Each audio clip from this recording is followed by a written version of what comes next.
नवरात्रि में माँ दुर्गा को प्रसन्न करने के 3 शक्तिशाली उपाय। संपूर्ण जानकारी विस्तार से। नवरात्रि का समय देवी दुर्गा की कृपा पाने का सबसे शुभ अवसर होता है। अगर सही विधि से माँ दुर्गा की पूजा की जाए तो वे भक्तों की हर मनोकामना पूरी कर सकती है। यहाँ 3 सबसे प्रभावी उपाय बताए जा रहे हैं जिनसे माँ दुर्गा को प्रसन्न किया जा सकता है और जीवन में सुख समृद्धि, धन, शांति और सफलता प्राप्त की जा सकती है। उपाय 1, माँ दुर्गा के सिद्ध मंत्रों का जाप करें। क्या करें? नवरात्रि के 9 दिनों तक माँ दुर्गा के किसी एक मंत्र का जाप करें। जाप सुबह और शाम दोनों समय 108 बार करें। रुद्राक्ष या चंदन की माला से जाप करने से प्रभाव कई गुना बढ़ जाता है। जाप के दौरान दीप जलाएं और लाल आसन पर बैठकर ध्यान करें। नवरात्रि में विशेष रूप से दुर्गा सप्तशती का पाठ करने से सभी बाधाएं दूर होती है। उदाहरण, अगर कोई व्यक्ति ऐ हरि क्ली चामुंडाय विच्चे मंत्र का रोजाना जाप करता है तो माँ दुर्गा तुरंत कृपा करती है और सभी संकट दूर हो जाते हैं। विशेष मंत्र, दु दुर्गाय नमः, सभी संकटों से मुक्ति के लिए। ऐ हरि क्ली चामुंडाय विच्चे, सभी इच्छाओं की पूर्ति के लिए। कात्यायनाय विद्महे, कन्या कुमारी धीमहि, तन्नो दुर्गा प्रचोदयात्, शक्ति और समृद्धि के लिए। उपाय 2, माँ दुर्गा को प्रिय चीजों से पूजा करें। क्या करें? माँ दुर्गा को लाल रंग की चुनरी, सिंदूर, कुमकुम, चूड़ियाँ और बिंदी अर्पित करें। रोजाना गुड़हल, लाल और कमल का फूल चढ़ाएं। नवरात्रि के दौरान घी का दीपक जलाएं और कपूर जलाकर आरती करें। माँ दुर्गा को केसर, मिश्री और शहद से बनी मिठाइयाँ अर्पित करें। माँ दुर्गा को 9 दिनों तक लाल वस्त्र और श्रृंगार की वस्तुएं अर्पित करें। प्रतिदिन माँ के 9 रूपों की आरती करें। उदाहरण, अगर कोई व्यक्ति नवरात्रि के पहले दिन माँ शैलपुत्री को गाय के दूध से बनी खीर का भोग लगाता है और देवी शैलपुत्र्यै नमः मंत्र का 108 बार जाप करता है तो उसे घर में सुख समृद्धि और शांति प्राप्त होती है। विशेष उपाय, माँ दुर्गा को चोला चढ़ाने से विशेष कृपा प्राप्त होती है। नवमी के दिन कन्या पूजन करने से माँ दुर्गा प्रसन्न होती है। रोज 11 बार दुर्गा चालीसा का पाठ करने से सभी संकट दूर होते हैं। उपाय 3, कन्या पूजन और हवन करें। क्या करें? अष्टमी, 8वें दिन या नवमी, 9वें दिन कन्या पूजन करें। 2 से 9 वर्ष की कन्याओं को भोजन कराएं, दक्षिणा दें और पैर छूकर आशीर्वाद लें। हवन करें और माँ दुर्गा के लिए विशेष आहुति दें। हवन में गुग्गुल, लोबान, गाय का घी, काले तिल, शहद और कपूर डालें। हवन के बाद घर में सकारात्मक ऊर्जा बढ़ेगी और सभी नकारात्मक शक्तियाँ दूर होंगी। उदाहरण, अगर कोई व्यक्ति नवमी के दिन 9 कन्याओं को भोजन कराए, उन्हें लाल चुनरी, चूड़ियाँ और बिंदी भेंट करे तो माँ दुर्गा की विशेष कृपा प्राप्त होती है और जीवन में सभी समस्याएं दूर हो जाती है। विशेष मंत्र, कात्यायनाय विद्महे, कन्या कुमारी धीमहि, तन्नो दुर्गा प्रचोदयात्। इस मंत्र का जाप कन्या पूजन के दौरान करें। निष्कर्ष, अगर आप नवरात्रि में ये 3 शक्तिशाली उपाय करते हैं तो माँ दुर्गा की कृपा से आपके जीवन की सभी परेशानियाँ समाप्त हो जाएंगी। धन संपत्ति बढ़ेगी और परिवार में सुख शांति बनी रहेगी। नवरात्रि के इन उपायों से आपकी हर मनोकामना पूरी होगी। जय माता दी। नवरात्रि में माँ दुर्गा को प्रसन्न करने के 3 शक्तिशाली उपाय डिटेल में। नवरात्रि एक पवित्र समय है जब माँ दुर्गा अपने भक्तों पर विशेष कृपा बरसाती है।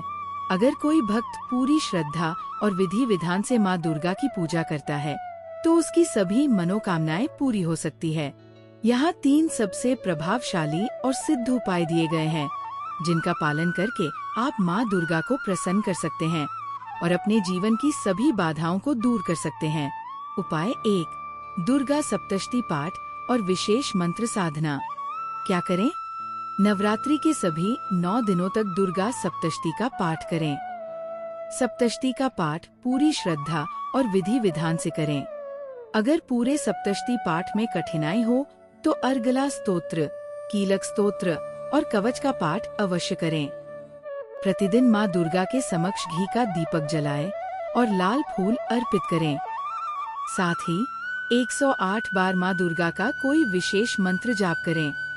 उदाहरण, अगर कोई व्यक्ति नवरात्रि में हर रोज ह्रीं क्लीं चामुंडाय विच्चे मंत्र का 108 बार जाप करता है और दुर्गा सप्तशती का पाठ करता है, तो उसके जीवन में धन, ऐश्वर्य और समृद्धि का वास होता है। विशेष मंत्र, दु दुर्गाय नमः। इस मंत्र का 108 बार जाप करें। माँ दुर्गा तुरंत कृपा करेंगी। उपाय 2, माँ दुर्गा को प्रिय चीजों से पूजा करें। क्या करें? माँ दुर्गा को उनकी प्रिय चीजें अर्पित करें ताकि वे प्रसन्न हों। लाल रंग की चुनरी, सिंदूर, चूड़ियाँ, बिंदी और हल्दी कुमकुम चढ़ाएं। माँ दुर्गा को गुड़हल का फूल, कमल का फूल और चमेली का फूल अर्पित करें। भोग में हलवा, चने और पूड़ी का प्रसाद चढ़ाएं। प्रतिदिन सुबह और शाम माँ के समक्ष धूप, दीप और अगरबत्ती जलाएं। माँ के 9 रूपों की आरती करें और रोज एक विशेष देवी की पूजा करें। उदाहरण, अगर कोई व्यक्ति नवरात्रि के पहले दिन माँ शैलपुत्री को गाय के दूध का भोग लगाए और देवी शैलपुत्रे नमः का 108 बार जाप करे, तो उसे घर में सुख, समृद्धि और शांति प्राप्त होती है। विशेष मंत्र, ह्रीं क्लीं चामुंडाय विच्चे। इस मंत्र का जाप नवरात्रि में प्रतिदिन 108 बार करें। उपाय 3, कन्या पूजन और हवन करें। क्या करें? अष्टमी, 8वें दिन या नवमी, 9वें दिन कन्या पूजन करें। 2 से 9 वर्ष की कन्याओं को भोजन कराएं, दक्षिणा दें और पैर छूकर आशीर्वाद लें। हवन करें और माँ दुर्गा के लिए विशेष आहुति दें। हवन में गुग्गुल, लोबान, गाय का घी, काले तिल, शहद और कपूर डालें। हवन के बाद घर में सकारात्मक ऊर्जा बढ़ेगी और सभी नकारात्मक शक्तियाँ दूर होंगी। उदाहरण, अगर कोई व्यक्ति नवमी के दिन 9 कन्याओं को भोजन कराए, उन्हें लाल चुनरी, चूड़ियाँ और बिंदी भेंट करे, तो माँ दुर्गा की विशेष कृपा प्राप्त होती है और जीवन में सभी समस्याएं दूर हो जाती है। विशेष मंत्र, कात्यायनाय विद्महे कन्याकुमारी धीमहि तन्नो दुर्गा प्रचोदयात्। इस मंत्र का जाप कन्या पूजन के दौरान करें। निष्कर्ष, अगर आप नवरात्रि में ये 3 शक्तिशाली उपाय करते हैं, तो माँ दुर्गा की कृपा से आपके जीवन की सभी परेशानियाँ समाप्त हो जाएंगी, धन संपत्ति बढ़ेगी और परिवार में सुख शांति बनी रहेगी। जय माता दी। और आपके मनचाहा वरदान देती है, इसलिए आप इस वीडियो को कम से कम 3 व्यक्तियों तक जरूर शेयर करें। चैत्र नवरात्रि के दौरान जो व्यक्ति ऐसा करेगा, उसकी हर एक मनोकामना या पूरी हो जाएगी। कच्चा अनाज नहीं खाना चाहिए। व्रत के दौरान कच्चा अनाज नहीं खाना चाहिए। कच्चा अनाज पचाने में मुश्किल होता है और शरीर को नुकसान पहुंचा सकता है।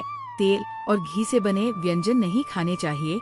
व्रत के दौरान तेल और घी से बने व्यंजन नहीं खाने चाहिए। तेल और घी से बने व्यंजन ऊर्जा को बढ़ाते हैं और आध्यात्मिक विकास को बाधित करते हैं। आचरण संबंधी गलतियां, झूठ नहीं बोलना चाहिए। व्रत के दौरान झूठ नहीं बोलना चाहिए। झूठ बोलने से मन अशांत होता है और व्रत का फल नहीं मिलता है। चोरी नहीं करनी चाहिए। व्रत के दौरान चोरी नहीं करनी चाहिए। चोरी करने से मन अशांत होता है और व्रत का फल नहीं मिलता है। यदि आप नवरात्रि का उपवास रख रहे हैं, तो ब्रह्मचर्य व्रत का पालन करें। इन 9 दिनों में झूठ नहीं बोलना चाहिए और क्रोध नहीं करना चाहिए। इन 9 दिनों में किसी भी प्रकार से किसी महिला या कन्या का अपमान ना करें। इन 9 दिनों में यदि आप उपवास नहीं भी कर रहे हैं, तो भी आपको गुटखा पान, मद्यपान, मांस भक्षण और मसालेदार भोजन नहीं करना चाहिए। व्रत में बार बार जल पीने से भी अधिकतर लोग 2 समय खूब सरी खाकर उपवास करते हैं। ऐसा करने से व्रत का फल नहीं मिलता है। उपवास को उपवास के तरीके से ही करना चाहिए। नवरात्रि के दौरान रासो प्रवास, फल उपवास, दुग्ध उपवास, लघु उपवासन उपवास और पूर्ण उपवास किया जाता है। जिसकी जैसी क्षमता होती है, वो वैसा उपवास करता है। व्रत में यात्रा, सहवास, वार्ता, भजन, गाली बकना आदि त्याग कर नियम पूर्वक व्रत रखना चाहिए, तो ही उसका फल मिलता है। परंतु कई लोग ऐसा नहीं करते हैं। अशोक अवस्था में व्रत नहीं करना चाहिए। जिसकी शारीरिक स्थिति ठीक ना हो, व्रत करने से उत्तेजना पड़े और व्रत रखने पर व्रत भंग होने की संभावना हो, उसे मृत नहीं करना चाहिए। राजस्वर स्त्री को भी व्रत नहीं रखना चाहिए। यदि कहीं पर जरूरी यात्रा करनी हो तब भी व्रत रखना जरूरी नहीं है। युद्ध के जैसी स्थिति में भी व्रत त्यागी है। माताजी का व्रत रखकर शास्त्र सम्मत विधिवत पूजा अर्चना करना चाहिए। व्रत को बीच में ही तोड़ना नहीं चाहिए। यदि कोई गंभीर बात हो तो ही माता से क्षमा मांगकर ही व्रत तोड़ा जा सकता है। अधो आवास अर्थात यदि एक समय भोजन करने का व्रत ले रखा है तो ये भी जानना जरूरी है कि भोजन में क्या खान और क्या नहीं खाना चाहिए। जैसे नवमी के दिन लौकी नहीं खाते हैं, सप्तमी अष्टमी या नवमी के दिन व्रत का पारण कर रहे हैं तो व्रत का उद्यापन जरूर करें और 9 कन्याओं को भोजन कराकर उन्हें दक्षिण देना चाहिए, तभी व्रत का फल मिलता है। रात्रि में माँ दुर्गा के 9 स्वरूपों की 9 दिनों तक पूरे विधि विधान से पूजा आराधना की जाती है कि पूजा अर्चना के लिए बेहद पवित्र माने जाते हैं। नवरात्रि त्योहार को सेलिब्रेट करने के लिए खूबसूरत पंडाल बनाए जाते हैं जहां माता दुर्गा की भव्य मूर्तियां भक्तों को बरबस ही अपनी ओर खींच लेती हैं। लोग पांडा आशीर्वाद प्राप्त करते हैं। दुर्गा पूजा में माता को कुछ ऐसी चीज चढ़ाई जाती है जो आपकी जिंदगी में व्याप्त दुख दर्द परेशानियां आर्थिक तंगी नकारात्मक ऊर्जा को दूर कर सकती है। उन्हीं चीजों में से एक है लौंग। इसके कुछ सरल उपाय को अपनाकर आप घर में सुख समृद्धि ला सकते हैं। जानते हैं चैत्र नवरात्रि में माता जगदम्बा को प्रसन्न करने के लिए कुछ खास उपाय भी बताए गए हैं जो हर भक्त को चैत्र नवरात्रि के दौरान जरूर करना चाहिए। चलिए हम उन उपायों के बारे में हम आपको जानकारी बता देते हैं। आप में से अधिकतर भक्त जो दीपक का बचा हुआ तेल होता है इसे क्या करते हैं, नदी में विसर्जित कर देते हैं। सबसे बड़ी यही गलती है। जो दीपक का बच्चा तेल होता है वह नवरात्रि में जो दीपक आप लोग जलते हैं तो क्या होता है, 9 दिन तक जाट जलने के कारण दीपक में जो तेल बचा हुआ होता है जागृत अवस्था में होता है और मित्रों जागृत चीज ही अपना पूर्ण से प्रभाव दिखाई है। आपने देखा होगा सभी मूर्तियों की पूजा नहीं होती। जब कुम्हार मूर्ति बनाता है या फिर पत्थर वाले जो कारीगर मूर्ति बनाते हैं तो उसे मूर्ति की पूजा नहीं होती, इस मूर्ति की पूजा होती है जिसकी प्राण प्रतिष्ठा हो। तो मित्रों खा का मतलब है कि दीपक का जो बचा हुआ तेल होता है जो जलने के कारण जागृत अवस्था में हो जाता है। तो अगर आपके हाथ पैरों में दर्द होता है, किसी ने आपके ऊपर काला जादू कर दिया, आपको शंका हो रही है तो आप क्या करें, जो दीपक का बचा हुआ तेल होता है आप अपने सिर में लगाइए। अपने शरीर में जहां दर्द होता है उन हिस्सों पर लगाइए। तो आप अपने जो शरीर के आपके 7 हिस्सों में लगाना होता है तो शरीर पर कैसा भी तंत्र विकार लगा है, किसी ने काला जादू भयंकर काला जादू कर दिया हो तो ये दुर्गा माँ की साक्षात कृपा होती है। तत्काल देखना 2 मिनट में आराम मिलेगा। आज हमें हमारे गुरु के द्वारा इस वजह से प्रेरणा मिली कि ये जानकारी समाज में बताई जाए। इस जानकारी से आपका भला होगा। अब जो आपको किसी तांत्रिक या ओझा के पास जाने की आवश्यकता नहीं पड़ेगी। अगर आपको लगाने की आवश्यकता नहीं है, आपको 1 साल के लिए दीपक का बचा हुआ तेल बचाकर रखे फिट होता है, सर दर्द वाले हिस्से पर लगा सकते हैं। अगर उन वर्ष कभी कभी ग्रह नक्षत्र की पीड़ा के कारण सिर दर्द होता है तो वो सिर दर्द होना बंद हो जाता है। यानी कि जितनी भी ग्रह है, राहु है केतु है, दुष्ट शक्तियों के द्वारा आपको सताया जा रहा है, 7 हिस्से में बस लगाना होता है। शरीर के 7 हिस्सों में लगा लीजिए। सर पर हाथ कोहनी या फिर आप अपने दिल के स्थान पर लगा सकते हैं, कंठ में लगा सकते हैं। इस प्रकार से आपके साथ हसन का चुनाव करना होता है। तो कैसी भी आपके जीवन में परेशानी हो, शरीर में शारीरिक पीड़ा हो, सारी पीड़ा दूर हो जाती है। मित्रों नवरात्रि में अगरबत्ती आप जलते हैं या फिर आप गोबर के उपले लाते हैं या फिर आप दुर्गा माँ के लिए जो भी चीजों को जलाते हैं, तो मित्रों भस्म का क्या करना चाहिए। जलाने के बाद जो अंतिम चीज होती है वहाँ चीज भस्म होती है। भस्म का क्या करना चाहिए तो मित्र मी हम आपको बता देते हैं।